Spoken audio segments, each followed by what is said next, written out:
Is the U.S. guilty of hypocrisy regarding the Bahrain protests? With me to discuss this is Michael Singh, the managing director of the Washington Institute and former senior director for Middle East Affairs at the National Security Council. Next to him, Dooley, director of the Human Rights Defenders Program at Human Rights First, and also Jean-Francois Sesnik, visiting associate professor at Georgetown University's Center for Contemporary Arab Studies. Gentlemen, thanks for joining us. Pleasure. Michael Singh, I want to start with you. Popular protests continue almost daily in Bahrain, often met with police violence. Bring us up to speed on what's happening today in Bahrain and if anything has improved in the last year. Well, the situation right now is sort of unfolding as we speak, but there have been a lot of expectations that there will be violence on this day in particular, this being the anniversary of the uprising, beginning in Pearl Square, which of course now has been demolished. The latest reports I've seen are that there have been clashes between the police and protesters, some tear gas fired, some heavy artillery, or not artillery, but heavy vehicles on their way down to the area where the protests are occurring. But so far it looks like perhaps not so much violence, as though the violence has not really broken out in the way that people had feared, which is a good thing. So this is the one-year anniversary. Have we made any progress? Well, I think from the U.S. perspective, as far as the U.S. government looks at it, they do believe that the government of Bahrain has made an effort. There has been this International Commission of Inquiry, which was, I think, a genuine effort on the part of the monarchy to take a look at what happened. However, there are a lot of things which aren't quite so satisfactory. I think the United States would like the Bahraini monarchy to move faster, to accelerate the political reform process. I think they'd like political prisoners, those who are in prison for expression, to be released from prison or to have their cases reviewed. And I think they'd just like to see more dialogue taking place between the opposition and the monarchy right now. And frankly, none of that is terribly satisfactory. And I think unless we see more of that, we can expect more clashes and violence. Dooley, the report that Michael Singh is referring to did outline the abuses going on in Bahrain. Did that report go far enough? It wasn't a whitewash. The Bahrain government commissioned that report, although ourselves and other leading human rights organisations in the world had been telling the Bahrain government for months what had been happening in its country, as did Al Jazeera and other international media organisations. Nonetheless, the Bahrain government felt the need to commission its own its own panel of experts, and they more or less corroborated what we've been saying, that thousands of people had been arrested, thousands more had been dismissed from their jobs, many people had been tortured into confessing crimes that they had not committed, and that the whole process of pushing civilians through military courts was deeply flawed and unfair. So the report was pretty good in some places. It wasn't perfect, but nonetheless a decent starting point for the Bahrain government, if it really wanted to reform and make progress on human rights, to start with as a plan to make some advances. It doesn't really seem to have done that very much. Jean-Francois Sesnik, is there a pathway within that report for the Bahraini government to get to a more reasonable place with the opposition?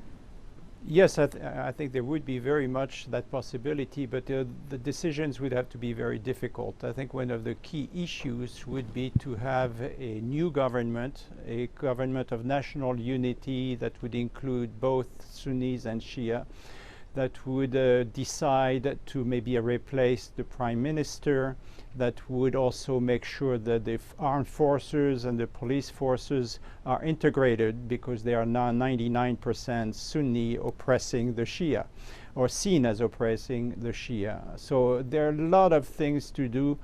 Another issue of importance is the elections. The elections are pretty much flawed in the sense that it's gerrymandered in such a way that there's always a majority Sunni, but the Shia claims they're a majority, but that is also difficult because the Sunnis also are claiming to be a majority these days.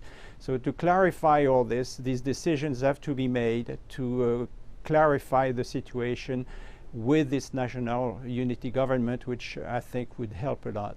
Okay, I want to take a closer look at the protests in Bahrain and what the human rights groups are actually saying.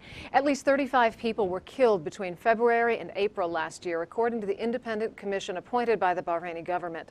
The commission said security forces were responsible for more than half of the deaths. The report also said that several detainees were tortured. Amnesty International says at least another 20 people have been killed since then.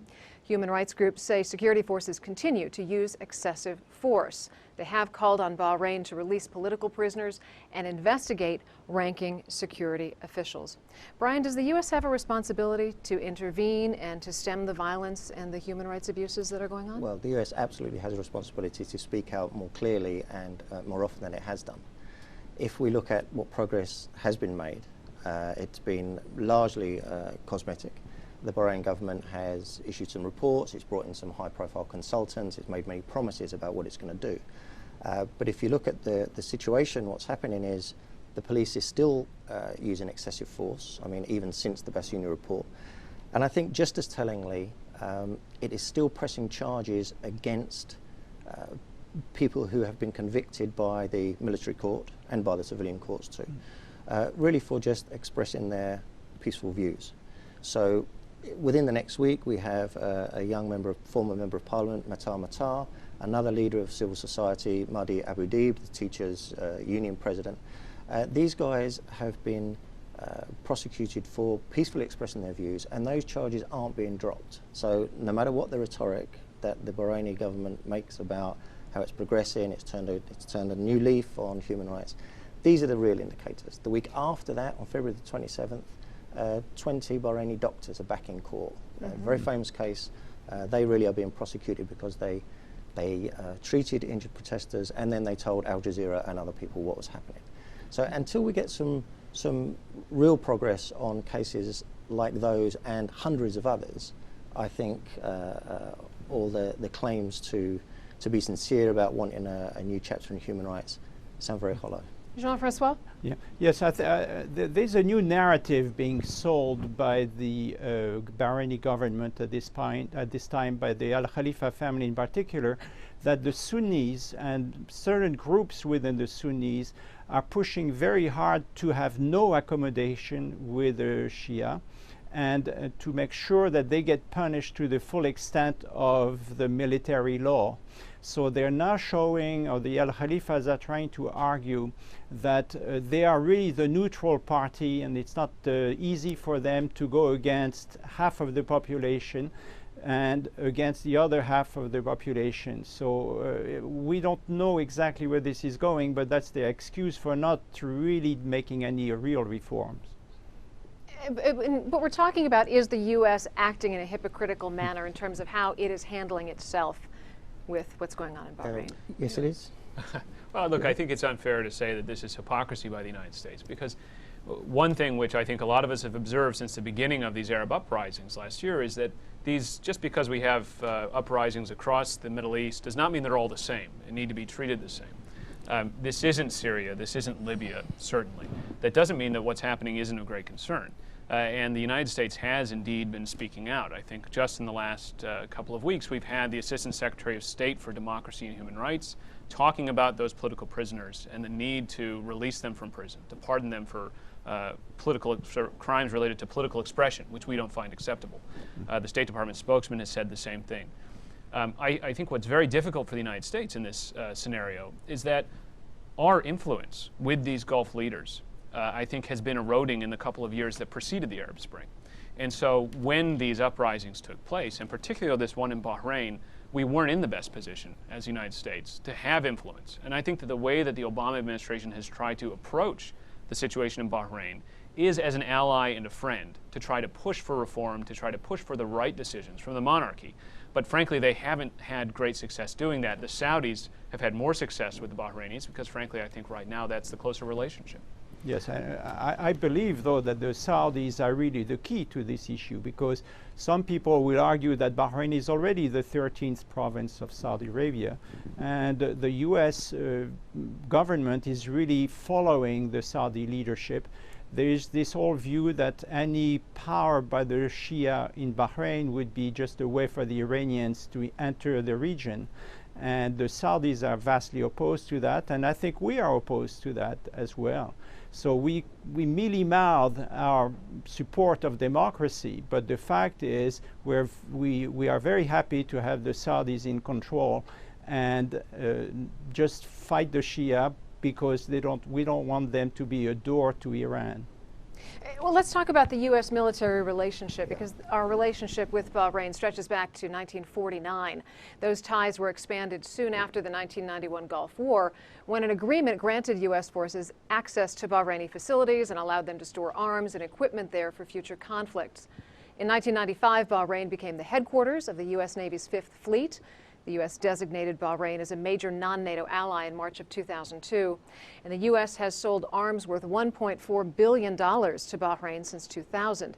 They include Apache and Cobra attack helicopters, F-16 warplanes, missile launchers and howitzers, plus more than 50 Abrams tanks. More than 6,000 U.S. troops and contractors are now based in Bahrain.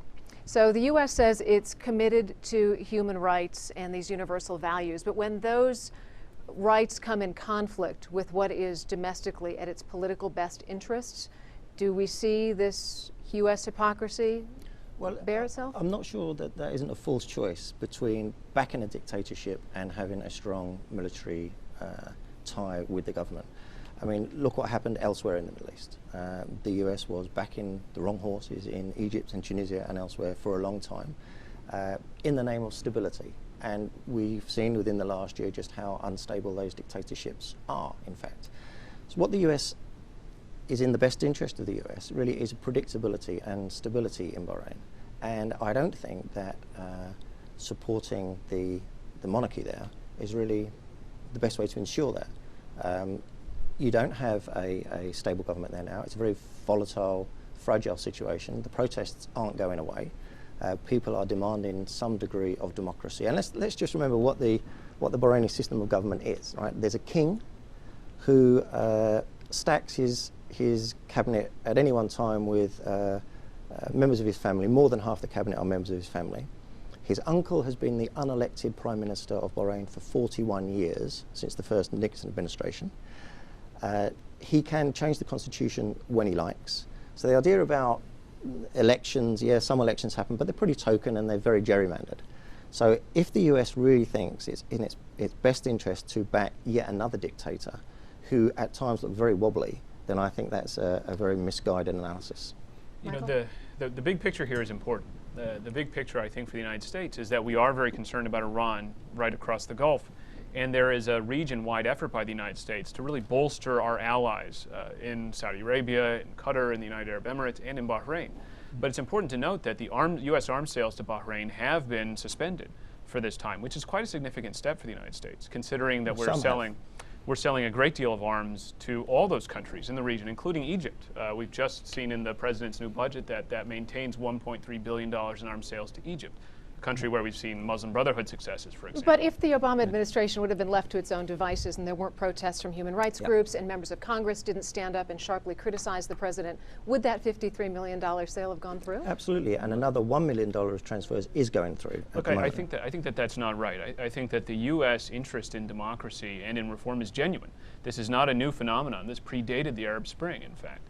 And I think that what the United States feels about what's happening in a place like Bahrain is that we're not following a Saudi line or anything like that. In fact, there have been great tensions with Saudi Arabia and other Gulf states over this because they find our position to be unacceptable because they do see the Shia as perhaps a door for Iran and Iranian influence in the region. But I think that's where the weakness, that's exactly the weakness of the U.S. position, because ultimately, as Brian said, if we keep supporting the Sunnis against the Shia, we are opening the door to Iran. But by and large, and my experience from living in Bahrain, traveling to Bahrain, is that the Shia view themselves as Bahraini, not an Arab. They view themselves as Arab Bahrainis, not as Iranian Shia. And therefore, if we could have a government or an entity that is really Bahraini with support of the Shia, that would be very much a rampart against Iran. Look, at this point, we're opening the door. As well. And to be clear, I don't think what you have from the U.S. is support for the Sunni against the Shia.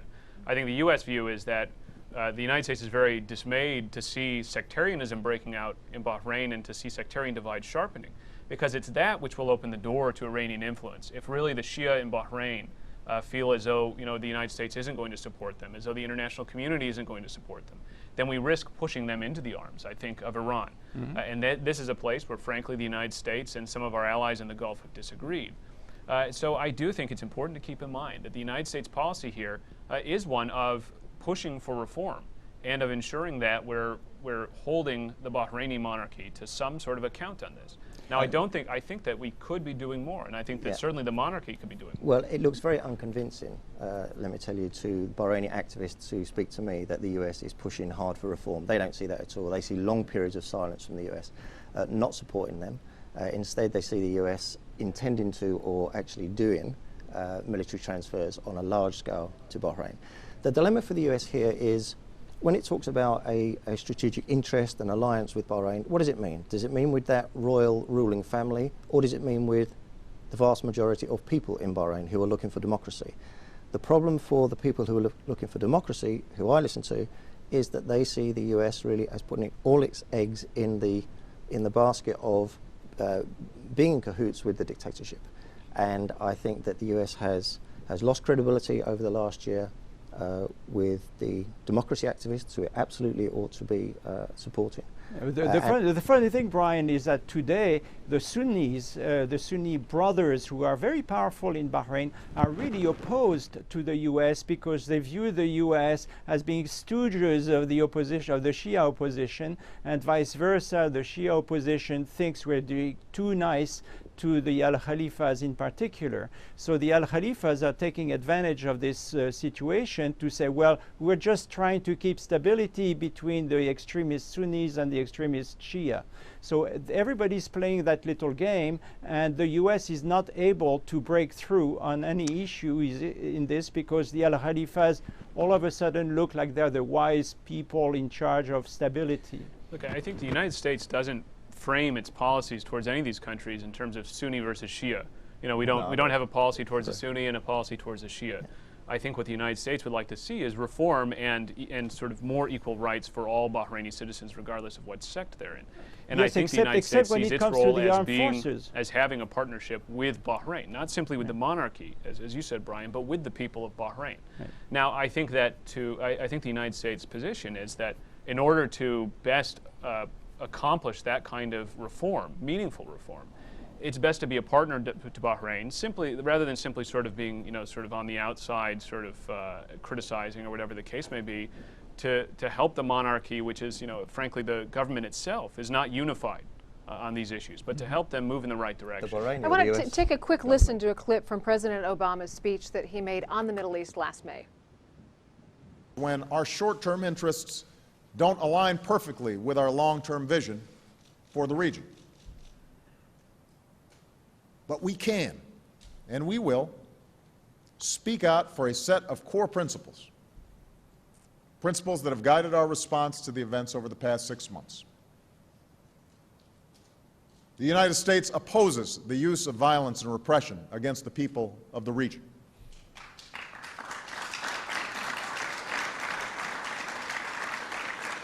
The United States supports a set of universal rights, and these rights include free speech, the freedom of peaceful assembly, the freedom of religion, equality for men and women under the rule of law, and the right to choose your own leaders, whether you live in Baghdad or Damascus, Sana'a or Tehran. Jean-Francois, it's an outstanding speech, but from that or from anything else we've heard from the Obama administration, can we specifically point to what the administration's human rights policy is? Well, we haven't seen the results on the ground, as far as I can tell. There is some wishful thinking about moving towards reform, but the basic reforms have not taken place. And you still have the forces of repression in Bahrain are coming from the Al-Khalifas and some of the Sunnis extremists, and nothing on the other side. So I think it's all wishful thinking, as I said. I mean, the bit that jumps out there is President Obama saying to people in the Middle East, you have the right to choose your own leaders. Well, they don't have the right in Bahrain. Elsewhere, later on in that speech, actually, he talks specifically about Bahrain. And I think that the May the 19th speech there was probably the high point in terms of US being publicly supportive of the democracy protesters. Because later in the speech, he says there, to the Bahraini government, you can't have a real dialogue with parts of the peaceful opposition in jail. That was met with great enthusiasm by democracy activists in Bahrain. Really think that the US was now going to push the monarchy into and cajole them into some sort of negotiations, and it just didn't happen. And the US has backed off from that position over those remaining 8-9 months and hasn't said anything nearly as strong as that since. That's right. Now, even the Sunni opposition, which is very small, but there is a strong Sunni opposition, and the leader has been in jail, and he's supposed to stay in jail for another 5 years after being tortured. It's very tricky there. Look, I mean, I think to reiterate, the United States in recent days has spoken out on behalf of people who are being held in prison for political expression, has withheld aid, and has called upon the government to refrain from violence. And I think it's important, again, for U.S. policy. Remember, the United States is not an NGO, it's not an advocacy organization. We have to work with these governments to achieve these ends. And the question is, how can you do that meaningfully? And I think that, again, the United States wants to be a partner for the Bahraini people and for the Bahraini government, and to work towards those ends. And I think that you could see right now that, yes, the United States could do more. And I think, frankly, again, the United States wasn't in a great position before these uprisings to have the kind of close relations that might be helpful right now with these Gulf states. But working with the relationship they have, I think that they have put quite a bit on the line with this particular relationship on behalf of democracy and human rights. And it doesn't seem to have paid off very much. So far, I think in that's right. 1994, we had And these gentlemen, problems. that is going to do it. We are out of time. I am so sorry. But thank you all for joining us. What an interesting